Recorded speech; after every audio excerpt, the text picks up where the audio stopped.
Good morning, everyone. This is Kim from the South Carolina Homeschooling Connection.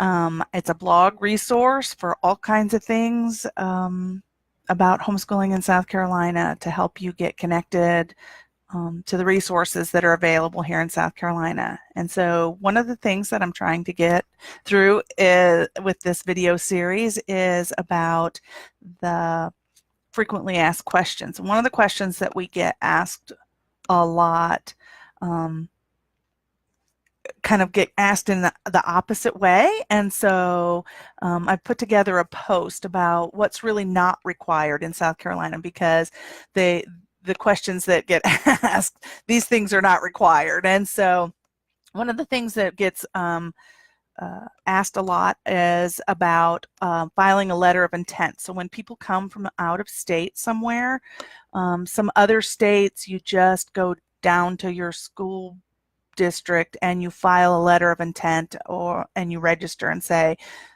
each individual homeschool is registered with the state as an independent homeschool, basically. In South Carolina, we don't have a letter of intent like that. The associations file each year a letter, and it's with a standards assurance to make sure that we are complying with the homeschool law, that we say we're going to set up an association and we are going to make sure that all of our members hold to these standards that are in the law. And I have a whole nother post about what you're actually required to do as a homeschooler. But you don't go down to the state and individually register and tell them, hey, I intend to homeschool. In fact, if you show up to your school and say, hey, I'm new to the state, but I'm not going to enroll here, they'll be very confused what you're talking about, because we don't have that here. And so instead, individual homeschools are registered with an accountability association, and that accountability association speaks to the Department of Education twice a year. Once at the beginning of the year, they file their annual standards assurance letter with the Department of Education, and then mid-year by January the 30th, the Accountability Association reports how many students are enrolled in their association. So and they report it to the school districts, the individual school districts where each student is zoned to go. And then the Department of Ed is actually responsible for kind of collecting that information and getting a total count of how many homeschoolers we have in South Carolina. But you don't individually have to interact with the Department of Education. We have no letter of intent here, which I think is kind of a good thing. So there's no letter of intent. The next thing that we don't have here is a requirement for standardized testing. There are annual standards assurances things, the minimum things that you are supposed to do, some basic records that you're supposed to maintain as a homeschooler, but standardized testing isn't in the list of what is required. I do have another post about that, about what you can do, because some people do want to have standardized testing, but the parent is free to choose which test and when to test. And so you don't have to do an annual standardized test. And there's a lot of people who I have heard from other states that do the annual standardized testing, and it's almost like it's a meaningless hoop for them to have to jump through. Because either their kids aren't following the state standard anyway, because we don't have to follow the state scope and sequence of what they're teaching, in third grade and eighth grade, and they do South Carolina history. You don't have to do that here. We can do South Carolina history when and if you want to, like that kind of thing. So the state testing doesn't really fit your student and give you any true feedback of what they're doing. And when you work one-on-one with your kids, a lot of times there's really nothing that the test could tell you that you didn't already know. And so if that's something that you don't really feel is a necessary component of your homeschool, you're not required to do that here. But there are lots of places that do offer testing.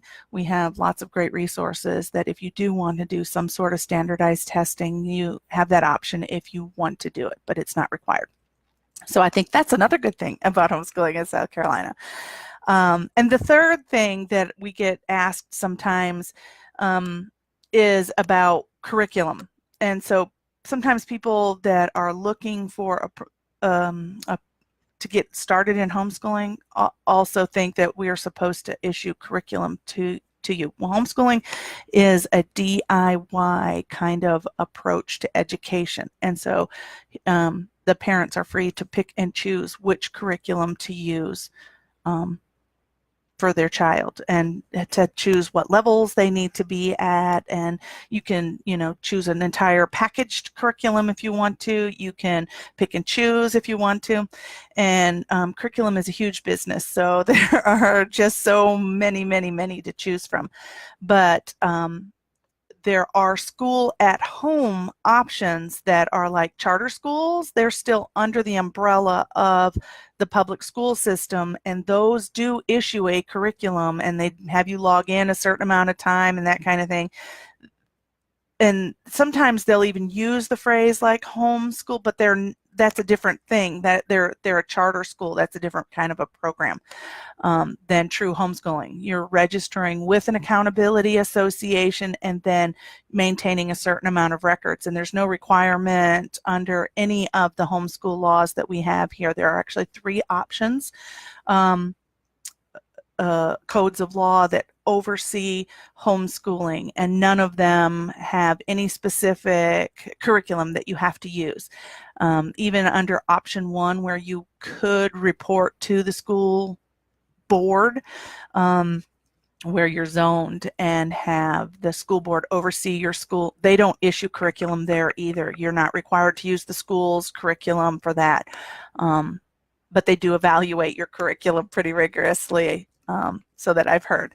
And so, but we don't issue curriculum. And I have actually run into this problem in a number of different ways. Sometimes it's new homeschoolers thinking that when they register with an accountability association, they're looking for a code to log in. Where do I get started on my work? And they don't realize that they have to DIY everything themselves.